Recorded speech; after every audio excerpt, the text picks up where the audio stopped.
কি অবস্থা আপনাদের? আশা করি সবাই ভালো আছেন। সম্প্রতি আপনারা সবাই ইতিমধ্যে জেনে ফেলেছেন সুপারস্টার শাকিব খান তাণ্ডব সিনেমার পর নতুন আরেকটি সিনেমায় চুক্তিবদ্ধ হলেন গতকালকে।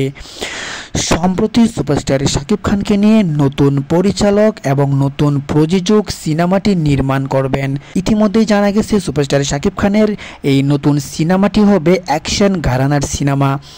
সুপারস্টার শাকিব খানের এই সিনেমায় নায়িকা কে হচ্ছেন এখন পর্যন্ত চূড়ান্ত হয়নি।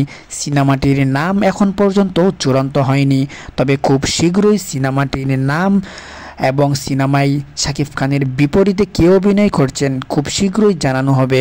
এদিকে সুপারস্টার শাকিব খানকে এই সিনেমায় চুক্তিবদ্ধ করেছেন নাটক পরিচালক এবং প্রযোজক আবুল হায়াত ভাই। আবুল হায়াত এই পরিচালক আবুল হায়াত মাহমুদ, তিনি নাটক নির্মাণ করেছেন অনেকগুলো।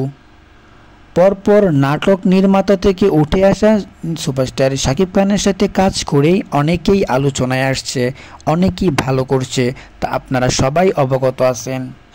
শাকিব খানের নতুন এই সিনেমায় গল্প লিখেছেন মেজবাউদ্দিন সুমন।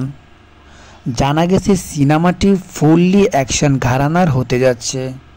সিনেমার পরিচালকের কাছ থেকে জানতে গেলে সিনেমার পরিচালক জানিয়েছেন, আপাতত আমরা শাকিব খানকে এই সিনেমায় চুক্তিবদ্ধ করেছি, সব কিছুই আস্তে আস্তে পাবলিককে জানানো হবে। সুপ্রিয় দর্শক শ্রোতা, শাকিব খানের এই নতুন সিনেমাটি মুক্তি পাবে 2026 সালের ঈদে।